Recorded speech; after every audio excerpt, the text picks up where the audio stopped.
जय हिंद, वंदे मातरम। दोस्तों मैं दिव्यांश नामदेव आप सभी का बहुत बहुत स्वागत करता अभिनंदन करता हूं। दोस्तों इंडिपेंडेंस डे के ठीक 3 दिन पहले हमारे भारत में एक ऐसे नेटवर्क को हमारी सिक्योरिटी एजेंसीज एक्सपोज करती है जो अगर नहीं होती एक्सपोज तो हो सकता था कि स्वतंत्रता दिवस के दिन भारत में बड़ी आतंकवादी घटना हो जाती। हम बात कर रहे हैं आज शहजाद भट्टी नेटवर्क की। दोस्तों ये जो नेटवर्क है ये कोई छोटा मोटा नेटवर्क नहीं था, बल्कि एक ऐसे हाइब्रिड मॉडल पर ऑपरेट हो रहा था जिसे सिक्योरिटी एजेंसीज अभी से नहीं बहुत लंबे समय से ट्रेस कर रही थी। लेकिन 12 अगस्त के दिन वो लगभग 253 लोगों को गिरफ्तार करती है। और इंटरेस्टिंगली ये 253 लोग कोई एक दो राज्य से नहीं मिलते दोस्तों, 14 राज्यों से 253 लोगों की गिरफ्तारी होती है, वो भी 12 अगस्त के एक ऑपरेशन के समय। ऑलरेडी अगर देखा जाए तो इनकी जो जड़ें हैं वो आपको 14 राज्यों में देखने को मिलेगी। लगभग अभी तक ऐसी 80 एफआईआर है जो 200 अरेस्ट के ऊपर ऑलरेडी रिकॉर्डेड थी।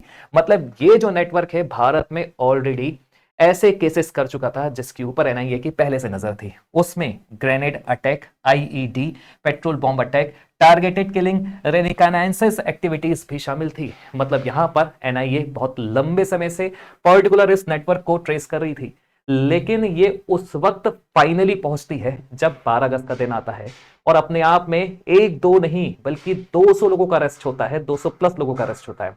अपने आप में इसे भारत का अभी तक का सबसे बड़ा क्रैकडाउन बताया जा रहा है। अब इमेजिन करिए, अकेले अगर आप नॉर्थ इंडिया की बात करें, मतलब इस नेटवर्क का जो कंसंट्रेशन है वो सबसे ज्यादा आपको नदर्न पार्ट ऑफ इंडिया में ही देखने को मिलेगा, जहां पर अकेले 100 से ज्यादा अरेस्ट हुआ है। फॉर एग्जाम्पल दिल्ली में 51, हरियाणा में 52, पंजाब में 44, उत्तर प्रदेश में 62।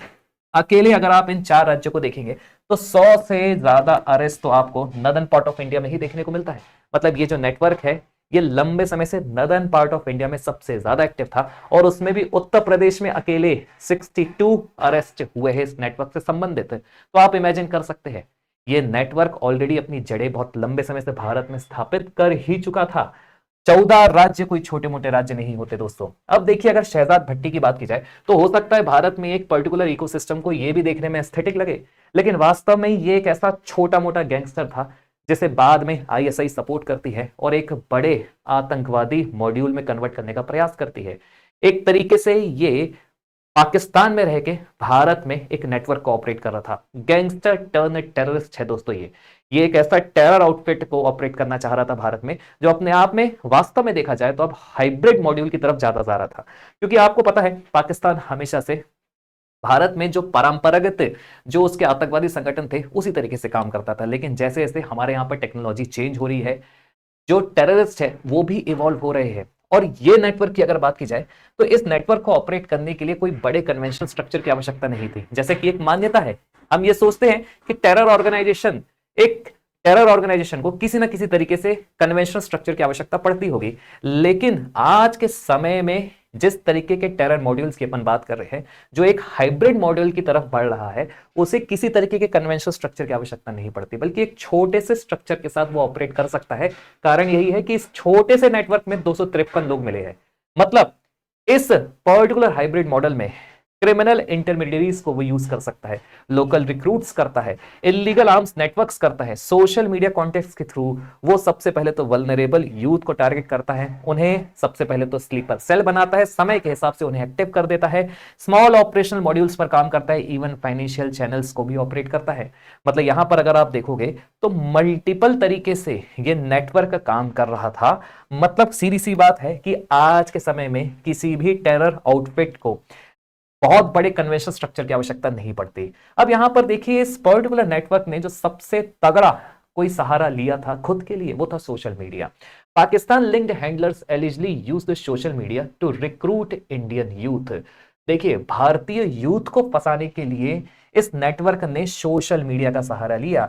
अब अगर बात की जाए सोशल मीडिया की, तो हमारे भारत का जो वल्नरेबल सेक्शन है उसे ये नेटवर्क सोशल मीडिया की तरह कुछ इस तरीके से फंसाता था कि सबसे पहले तो वो उनके साथ किसी ना किसी तरीके से सोशल मीडिया में कांटेक्ट बनाने का प्रयास करते थे और उसके बाद एल्गोरिदम ही ऐसा पुश कराते थे जिसमें वो जो यूथ है वो फंसता चला जाता था और फिर अंत में वो इस नेटवर्क के साथ जुड़कर इनके ऑब्जेक्टिव्स को पूरा करता था। और इनके ऑब्जेक्टिव्स में हर एक तरह के आपको स्टेप्स मिलेंगे।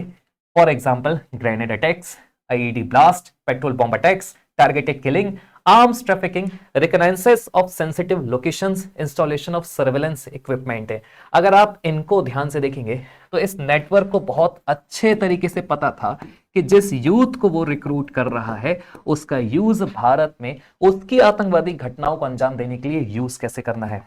अगर बात की जाए रिसेंट रिकवरी की तो देखिए जो वेपनरीज इस यूथ के पास, जो 253 लोगों को अरेस्ट किया गया है उनके पास बरामद हुई है, उसमें ज्यादातर वो वस्तुएं हैं जिसमें पाकिस्तान ऑर्डिनेंस फैक्ट्री का नाम मिलता है। फिर भले ही उसमें आईईडी हो, ग्रेनेड्स हो, पिस्टल्स हो, लाइव कार्ट्रिजेस हो और सीसीटीवी कैमरास हो। इवन यहां पर some recovered grenades reportedly carried Pakistan ordnance factory markings, ये एनडीटीवी के सोर्सेस से भी पता चला है। अब देखिए यहां पर how the cross border model LHD work. Simple सी बात है, इन रिक्रूट्स को मदद करने के लिए हमेशा क्रॉस बॉर्डर का सहारा दिया जाता था। आपको बहुत अच्छे से पता है कि जो पाकिस्तान के निकटवर्ती हमारे भारत के राज्य है वहां से ड्रोन के माध्यम से इनके पास सामग्री पहुंचाई जाती है। पहले जो ड्रोन्स सिर्फ और सिर्फ स्मगलिंग में पाउडर तक सीमित थे, आज के समय में वो आर्म्स, एमिनेशंस और सीसीटीवी और ऐसी हर एक वस्तु जो भारत में अरेस्ट हुए हैं लोगों को जरूरत पड़ती थी वो पहुंचा रही थी बहुत लंबे समय से। मतलब अगर यहां देखा जाए तो स्टेज 1 में अपस्ट्रीम और इनबाउंड में एक्सटर्नल ऑपरेशंस का इन्वेस्टिगेशंस को यहां पर सबूत मिला है, और स्टेज 2 में डाउनस्ट्रीम और डोमेस्टिक इंडियन ऑपरेशंस का यहां पर सबूत मिला है कि कैसे रिक्रूटमेंट और आइडियोलॉजी देश के बाहर काम करती थी, आर्म्स एंड फंडिंग फ्लो देश के बाहर काम करती थी, टेक्निकल सपोर्ट देश के बाहर काम करती थी, और अंततः इन सब को देश के अंदर सेल एक्टिवेशन टास्किंग के माध्यम से, लॉजिस्टिक प्रोक्योरमेंट के माध्यम से, ऑपरेशनल एग्जीक्यूशंस के माध्यम से, जिसमें रिकनेंसेस, हर एक की छानबीन, हर एक जो क्रिटिकल इंफ्रास्ट्रक्चर होते उसकी छानबीन, और फिर बाद में अटैक प्लानिंग के माध्यम से पूरा एग्जीक्यूट कराया जाता था। कुल मिला के इसी तरीके के मॉडल को हम आज के समय में बोलते हैं हाइब्रिड मॉडल, जो सिर्फ एक पर्टिकुलर ऑर्गेनाइजेशन तक सीमित नहीं था बल्कि उसके कई सारे चरण यहां पर आपको देखने को मिलेंगे। अब इस पूरे ऑपरेशन में सबसे ज्यादा जरूरी हो जाता है इंटेलिजेंस शेयरिंग। ये वही इंटेलिजेंस शेयरिंग है जिसकी कमी के कारण 2008 में मुंबई हमला हुआ था। क्योंकि आपको ध्यान होगा 2008 में जब मुंबई हमला हुआ था उसमें सबसे बड़ा जो हमारे पास फ्लॉ था कि हमारे पास और हमको पता था, हमारी एजेंसीज को पता था कि आतंकवादी हमला हो सकता है, लेकिन रियल टाइम इंटेलिजेंस शेयरिंग ना होने के कारण वो हमला सक्सेसफुल हो पाया। और आज के समय में इसी रियल टाइम इंटेलिजेंस शेयरिंग के कारण और जो एक मल्टी स्टेट क्रैकडाउन हुआ है जिसमें अनेकों विभागों ने एक समय पर मदद करी है, उसी के कारण आप देख पाएंगे कि 12 अगस्त को जो ऑपरेशन हुआ था 14 अलग अलग राज्यों में वो सक्सेसफुल हो पाया। देखिए इसमें इंटेलिजेंस फ्यूजन सेंटर है। फिर ये क्यों मैटर करता है? क्योंकि शुरुआत में जो एक छोटा सा अनरिलेटेड केस था, बाद में वही अनरिलेटेड केस फोन रिकॉर्ड्स के माध्यम से, फाइनेंशियल ट्रायल्स के माध्यम से, वेपन्स की रिकवरी के माध्यम से, सोशल मीडिया को हैक करके देखने के माध्यम से और ह्यूमन इंटेलिजेंस के माध्यम से पता चला कि यहां पर हम किसी एक छोटे मोटे केसेस की नहीं बात कर रहे हैं बल्कि देश के अभी तक के सबसे बड़े नेटवर्क की बात आ रही है। मतलब जो एक अनरिलेटेड केस था बाद में वही सबसे बड़ा हमारे सिक्योरिटी एजेंसी के लिए, सिक्योरिटी एजेंसीज के लिए स्ट्रेटेजिक शिफ्ट बनता है, जिसमें लोकल इंटेलिजेंस के साथ साथ सेंट्रल इंटेलिजेंस और फिर इंटर स्टेट कोऑर्डिनेशन और डिजिटल इंटेलिजेंस के माध्यम से इतना बड़ा क्रैकडाउन हुआ। मतलब आप समझ सकते हैं कि यहां पर भारत का भी जो खुद का काउंटर टेररिज्म आर्किटेक्चर है वो कितना ज्यादा आज के समय में क्रेडिटेबल हो चुका है। मतलब जो भारत पहले आतंकवादी हमला होने के बाद निंदा बस करता था, आज का भारत वो प्रिवेंटिव मैकेनिज्म की तरफ है, और इसका श्रेय तो दोस्तों हमारी सिक्योरिटी एजेंसीज को दिया जाना चाहिए। अब यहां पर किसी एक एजेंसी की अपन बात नहीं करेंगे, यहां पर अपन किसी एक व्यक्ति की भी बात नहीं करेंगे, क्योंकि ये अपने आप में कोऑर्डिनेटेड पूरा एक रिस्पॉन्स था जिसमें state police, specialized police unit, NIA, central intelligence inputs, financial investigations, inter state coordination, सभी एजेंसीज की सबसे इक्वल भूमिका रही है इस पर्टिकुलर ऑपरेशन को अंजाम देने में।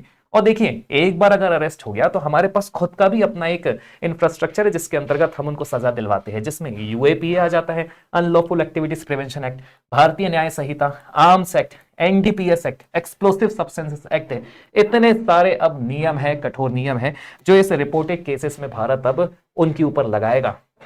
अब यहां पर बात वही है कि जब मॉड्यूल पकड़ा गया तो वैसे भी पाकिस्तान इस चीज को क्यों एक्सेप्ट करेगा, क्योंकि अगर पाकिस्तान ये एक्सेप्ट कर लेता है कि भारत में जो टेरर मॉड्यूल पकड़ा गया है, भारत में जो आतंकवादी पकड़े गए हैं, उनका संबंध हमसे है, हम उन्हें सपोर्ट करते थे, हमसे लिंक पाए गए हैं, तो फिर वही बात है, भारत को एक बहुत बड़ा विकल्प मिल जाएगा पूरे पाकिस्तान को फिर से ग्रे लिस्ट में करने का, ब्लैक लिस्ट में करने का। मतलब यहां पर सबसे बड़ी बात है, भारत पाकिस्तान को फिर बड़े आसानी से फाइनेंशियली आइसोलेट करने में बहुत ज्यादा भारत को आसानी हो जाएगी। तो इसीलिए पाकिस्तान का इस पूरे क्लेम को रिजेक्ट करना वाजिब है। और यहां पर तो देखिए, एज पर द पाकिस्तान पूरी इन्वेस्टिगेशन को उसने डिसमिस ही कर दिया। फॉरेन मिनिस्टर का स्टेटमेंट आ चुका है और यह तक बोल दिया है कि यहां पर जो वस्तुएं पाई गई है उसका फैब्रिकेशन किया गया है। मतलब यहां पर क्लियरली ऑफिशियल्स के द्वारा इस पूरे नेटवर्क को पाकिस्तान की तरफ से रिजेक्ट कर दिया गया है।